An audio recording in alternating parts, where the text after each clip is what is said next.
Welcome to True Growth. In this video, we explore chapter 18 of the Bhagavad Gita, the Yoga of Liberation through Renunciation. This final chapter brings together all the teachings of the Gita and reveals the path to ultimate freedom. Stay with us as we go verse by verse. Chapter 18, Liberation through Renunciation. Moksha Sannyāsa Yoga. Arjuna said, I wish to understand the difference between renunciation, sannyasa, and renounced action, jaga. O mighty armed Krishna, the blessed Lord said, renunciation means giving up all actions driven by desire. Tyaga means giving up the fruits of all actions. Wise men declare this. Some say action should be given up as evil. Others say acts of sacrifice, charity, and penance should not be abandoned. Hear my decision. O best of the Bharatas, understand that there are three kinds of renunciation, as explained by the sages. Acts of sacrifice, charity, and penance should not be renounced, but should be performed. They purify the wise. Even these actions should be done by giving up attachment and desire for results. This is my final opinion. Renunciation of prescribed duties is not proper. Abandoning them out of delusion is tamasic, one who gives up action because it is painful or out of fear of bodily trouble. This is rajasic renunciation and brings no true reward.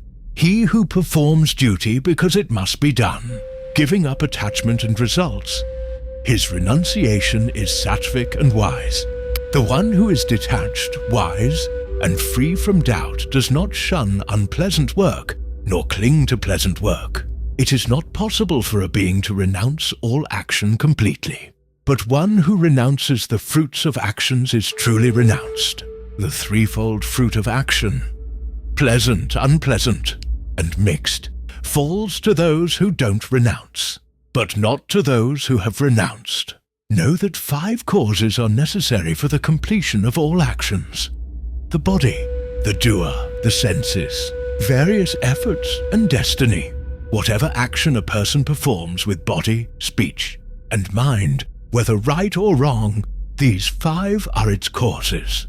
He who sees himself as the sole doer is mistaken, due to an untrained understanding. One who is free from ego, whose mind is pure though he kills, does not kill and is not bound by the act. One who is without ego, whose intellect is not attached, though engaged in action, does not incur sin.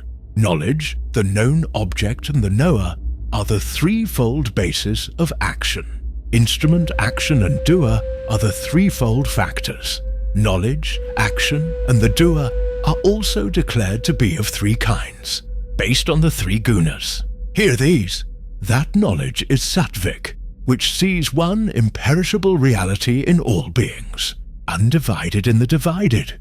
That knowledge is rajasic, which sees diversity of beings as separate and distinct in all bodies.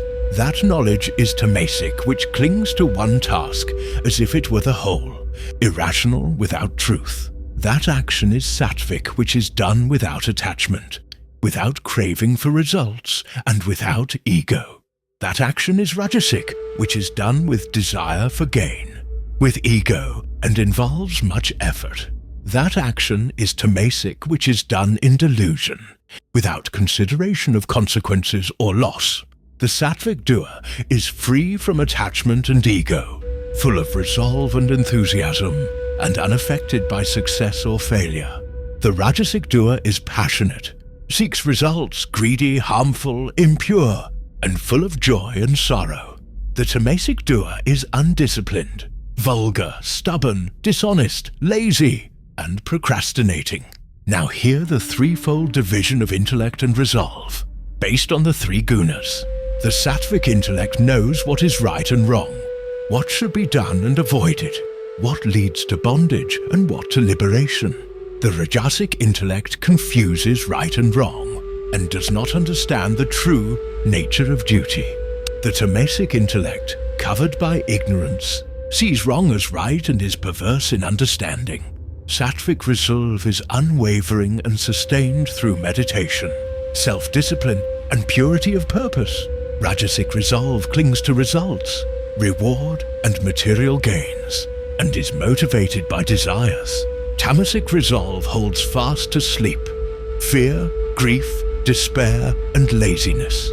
Now hear of the threefold joy. That which comes through practice and ends sorrow is sattvic.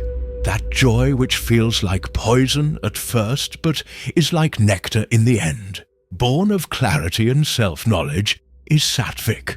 That joy which appears like nectar at first but becomes poison later, born of sense contact, is rajasic. That joy which arises from delusion, sleep, laziness, and inattention is tamasic. There is no being, on earth or among the gods, that is free from the three gunas. The duties of Brahmanas, Kshatriyas, Vaishyas, and Shudras are divided by qualities born of their nature. The qualities of Brahmanas are peace, self-control, austerity, purity, patience, honesty, knowledge, and faith. The Kshatriya's nature includes heroism, vigor, determination, courage, generosity, and leadership. Farming, protection of cattle, and trade are natural duties of Vaishyas. Service is the duty of Shudras. A person achieves perfection by performing the duties suited to their nature. By worshipping the source of all beings with one's own duties, a person attains perfection. It is better to fail in one's own duty than succeed in another's. Performing duties born of one's nature never incurs sin. All actions are clouded by faults, just as fire is by smoke. Therefore, one should not abandon their work. A person who has mastered the self is detached, and renounces all desires attains perfection and liberation. Learn from me how one who is perfected attains the supreme. With pure intellect, steady resolve, control over the body and senses, detachment from sound and other objects, eating little, controlling speech, and ever engaged in meditation, free from ego, violence, arrogance, desire, anger, and selfishness. Such a person is fit for the state of Brahman, united with Brahman, calm, not grieving or desiring. Such a person sees all beings alike and attains supreme devotion to me. Through devotion, one truly knows me. After knowing me, one enters me completely. Even while acting, one who takes refuge in me reaches eternal, imperishable peace by my grace. Dedicate all actions to me. With your mind focused on me, surrender to me and depend on my grace. If you do this, you will overcome all obstacles. But if driven by ego, you will not listen, you will perish. Out of pride, if you think I will not fight, your resolve is in vain. Your nature will compel you to act. O Arjuna, you are bound by your own duty. That which you do not wish to do, even that you shall do. The Lord resides in the heart of all beings, turning them like a machine by His divine power. Take refuge in Him completely. By His grace, you shall attain supreme peace and the eternal abode. I have told you this wisdom, the deepest of secrets. Reflect on it and act as you choose. Hear again my supreme word. You are very dear to me, and so I will speak what is beneficial to you. Fix your mind on me. Be devoted to me, worship me, bow to me, you shall come to me, this is my promise. Abandon all forms of dharma, and surrender unto me alone. I will deliver you from all sins. Do not grieve. This teaching should not be given to one who lacks discipline, devotion, or faith, or who speaks ill of me. One who shares this supreme secret with devoted hearts shows the highest love for me. There is no one dearer to me than such a person, and there never will be. Whoever studies this sacred dialogue honors me through the sacrifice of knowledge. Even one who simply hears this with faith, free of envy, will be liberated and reach the higher worlds. O Arjuna, have you heard this with a focused mind? Has your confusion been dispelled? Arjuna said, my delusion is gone. I have regained memory through your grace. I am firm. I will do as you command. Sanjaya said, thus I heard this marvelous dialogue between Krishna and Arjuna.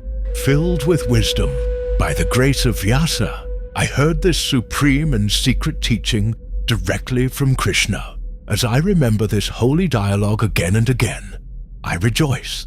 As I recall the glorious form of Krishna again and again, I am filled with wonder and joy. Wherever Krishna, the Lord of Yoga, is and Arjuna, the wielder of the bow, there will be victory, prosperity, and justice. This is my belief. Thank you for watching Chapter 18 of the Bhagavad Gita, the final and most profound chapter. If you found value in this journey, I invite you to check out the full Bhagavad Gita playlist and listen to all 18 chapters in order. Each chapter builds on the last, and together they offer a complete path to inner growth and clarity. Don't forget to like, share, and subscribe to True Growth for more spiritual wisdom. See you in the next journey. Jai Shri Krishna.